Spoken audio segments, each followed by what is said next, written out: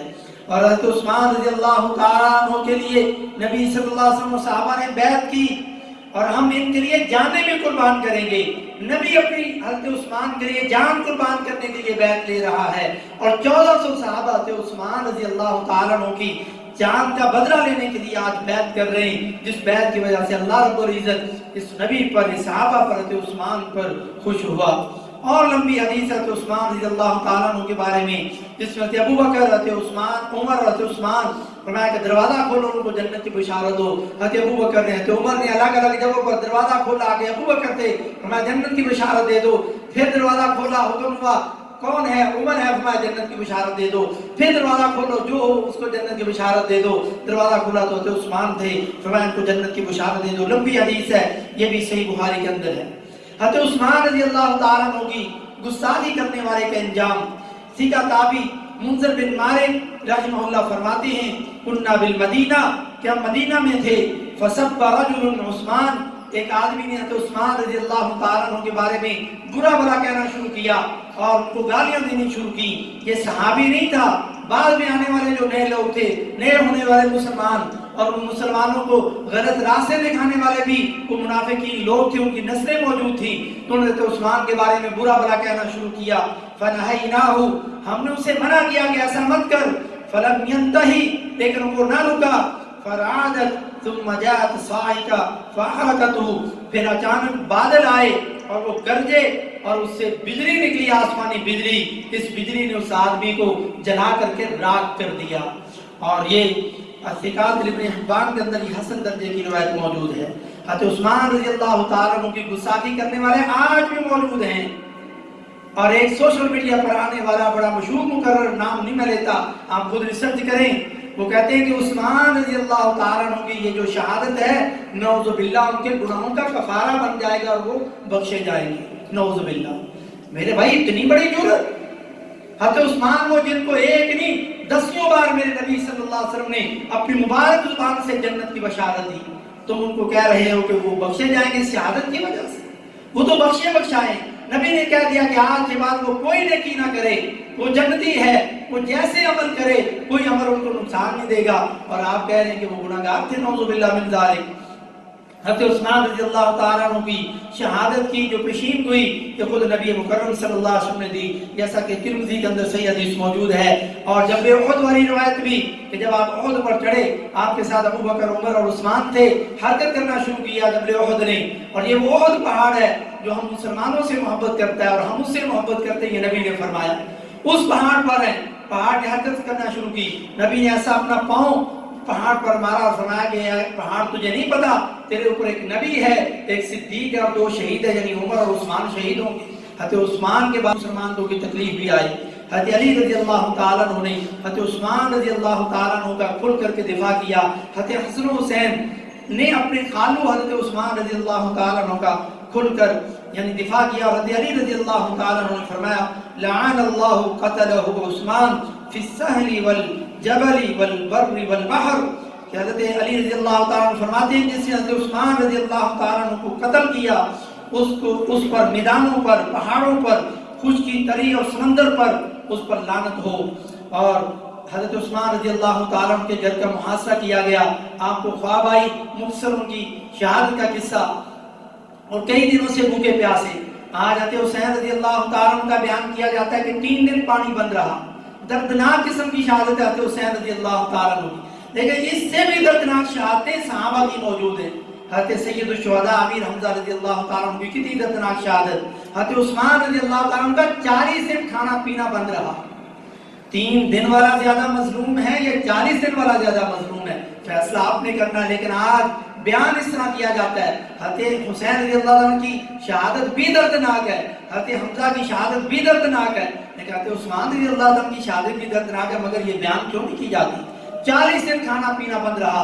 کچھ دنوں میں کھانا پینا جو گھر میں تھا ختم ہوا، پھر پانی اور نمک سے آپ افطاری کرتے اور سحری کرتے، نمک چاٹا، پانی کا گھونٹ پیا، افطاری کی، اسی سے روزہ رکھا، یہ بھی کچھ دنوں میں ختم ہوا، پھر نیت سے روزہ رکھ رہے، نیت سے افطاری کر رہے، کچھ کھانے پینے کو نہیں، اور قرآن کی تلاوت کر رہے ہیں۔ ظالم ایک دن آگے بڑھے اور آپ قرآن پڑھتے ہوئے ایسی غشی تاری ہوئی کہ آپ کا سر قرآن پر ہے، اور اسی دوران آپ کو خواب آئی، آپ کے ساتھ نبی صلی اللہ علیہ وسلم خواب میں ابو بکر عمر ہیں، آپ نے بشارت دی کہ عثمان کیا ہوا، کیوں پریشان ہو، آج تم نے افطاری ہمارے ساتھ کرنی ہے۔ اسی دوران وہ ظالم آگے بڑھے، آپ کو اٹھایا اور ایک نے آپ کی داڑھی مبارک کو پکڑ کر کے جھٹکے دیے، اور آپ کی بیوی نائلہ اس وقت آگے بڑھی، ہاتھ بڑھایا تو انہوں نے وار کیا، حضرت نائلہ کی بھی 4 انگلیاں کٹ گئیں۔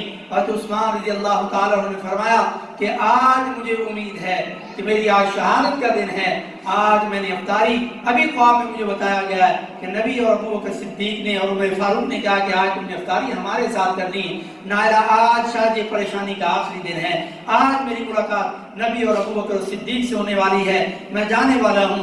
وہ آگے بڑھے اور حضرت نائلہ کا ہاتھ کٹ گیا، آپ کا ہاتھ زخمی ہوا، اور 40 دن کے بھوکے پیاسے یہ مظلوم مدینہ، قرآن کو ایک قرات پر جمع کرنے والے، ایک قرات پر آج امت جمع ہے، اسی حضرت عثمان رضی اللہ تعالیٰ عنہ کی نیکی اور یہ کارنامہ ہے، بے شمار کارنامے، اور حضرت علی رضی اللہ تعالیٰ عنہ کی ہم زلف ہیں، دماد نبی ہیں، ذوالنورین ہیں، کسی نبی کے کسی صحابی پر کسی نبی کی 2 بیٹیاں 1,24,000 پیغمبروں میں کسی کے حصے میں نہیں آئیں، یہ بھی صورت اگر ملتی ہے حضرت عثمان رضی اللہ تعالیٰ عنہ کے حق میں ملتی ہے۔ ایک بیوی فوت ہوئی، غصہ اور پریشانی اور صدمہ ہے کہ بیوی فوت ہوئی، یہ بھی پریشانی ہے کہ نبی سے میرا وہ تعلق نہیں رہا، نبی سے جو سسر اور داماد والا رشتہ تھا وہ کمزور ہو گیا، پریشان ہے، رو رہے ہیں، قبرستان سے واپسی ہے، آپ صلی اللہ علیہ وسلم کہ عثمان غم نہ کر، میں اپنی دوسری بیٹی تیرے نکاح میں دے دوں گا۔ وقت آنے پر دوسری بیٹی کا نکاح دیا، وقت آیا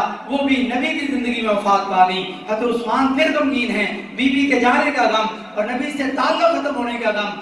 آج بیٹیاں دینے والوں، اگر کسی داماد سے آپ کو تکلیف ہو اور آپ کی بیٹی اللہ نہ کرے فوت ہو جائے اور آپ کی کماری بیٹی ہو، آپ کبھی بھی اس داماد کو دوبارہ بیٹی نہیں دیں گے، کیونکہ آپ پہلی بیٹی کی وجہ سے اس داماد سے پریشان ہیں۔ لیکن یہ کیسا داماد ہے، یہ کیسا داماد رسول ہے، 2 بیٹیاں دیں، دونوں فوت ہو گئیں، نبی نے کہا گیا عثمان غم نہ کر، اگر میں محمد کے پاس 40 بیٹیاں بھی ہوتی، یکے بعد دیگری وہ فوت ہوتی جاتی، میں نبی تیرے نکاح میں دیتا جاتا، ایسا تو نے مجھے داماد بن کے دکھایا، ایسی تو نے مجھے خوشیاں دی۔ آج وہ عثمان رضی اللہ تعالیٰ عنہ جن کے خون کا پہلا قطرہ ان کے حملے کی وجہ سے قرآن کے پہلے پارے کے آخری صفحے پر گرا، اور یہ آج بھی استنبول اور ترکی کے اندر اس میوزیم میں موجود ہے جس پر یہ قطرے گرے، اس آیت کا نام ہے، اس طرح پڑھی جاتی فَسَيَكْفِيكَهُمُ اللَّهُ وَهُوَ السَّمِيعُ الْعَلِيمُ۔ آج صحابہ کو گالیاں دینے والے، صحابہ کو برا بھلا کہنے والے، یہ حدیث سن لیں، اللہ کے نبی صلی اللہ علیہ وسلم نے ارشاد فرمایا من سب اصحابی، جس نے میرے کسی صحابی کو برا بھلا کہا، ان کی شان میں گستاخی کی، ان کو گالی دی، فعلیہ لعنت اللہ، اس پر اللہ کی لعنت ہو، والملائکہ، اور اللہ کے جتنے فرشتے ہیں ان سارے فرشتوں کی طرف سے اس پر لعنت ہو، والناس اجمعین، اور پوری دنیا جہاں کے جتنے لوگ ہیں ان سارے لوگوں کی طرف سے اس ظالم پر لعنت ہو جو نبی کے کسی صحابی کو گالی دے یا برا بھلا کہے۔ تو ایک مسلمان کی یہ ایمان اور عقیدہ ہونا چاہیے کہ یہ اگر دین آج محفوظ ہے، قرآن اور حدیث محفوظ ہے، ہم آج اپنے آپ کو مسلمان کہلوانے کا اگر اہل اور حقدار ہیں، تو نبی کے بعد ان صحابہ کے ہم احسان مند ہے قیامت تک کے لیے۔ اور قرآن پاک میں سورۃ الحشر کی آیت ربنا اغفر لنا ذنوبنا ربنا اغفر لنا ولاخواننا الذين سبقونا بالایمان، یہ دعا کرتے رہنا چاہیے ان کے لیے، ان کا احسان ہے کہ آج ہم مسلمان ہیں اور اصل دین ہمارے پاس موجود ہے۔ اللہ رب العزت ہمیں صحابہ کی قدردانی کرنے والا بنائے، اور جو ان کی شان میں کسی بھی طرح سے کوئی گستاخی کرے یا ایسے قصے کہانیاں لے کر کے آئے جس سے صحابہ کی گستاخی فیل ہو رہی ہو، میں اللہ کی قسم اٹھا کے کہتا ہوں، وہ اس منبر پر کھڑا ہو، اس مصلی رسول پر کھڑا ہو، سوشل میڈیا پہ ہو، وہ حدیثیں یا قرآن کی آیتیں نکال کے کیوں نہ دکھاتا ہو، مگر اس سے صحابہ کی گستاخی کی بو آتی ہے، اللہ کی قسم وہ مسلمان نہیں، وہ امت کا فیصلہ امام ابن تیمیہ کا اور دوسرے ائمہ کا، وہ زندیق اور بے دین بندہ ہے، ایسے بندے سے بچ جائیں، کیونکہ وہ کسی نہ کسی طریقے سے صحابہ کے بارے میں آپ کو متنفر کرنا چاہتا ہے۔ اگر آپ صحابہ کے بارے میں متنفر ہو گئے تو ہے کہ آپ اس قرآن اور اس حدیث کے بارے میں متنفر ہو گئے۔ اگر آپ اس سے متنفر ہو گئے تو آپ عمل کس پہ کریں گے، آپ مسلمان کیسے رہیں گے، آپ جنت میں کیسے جائیں گے؟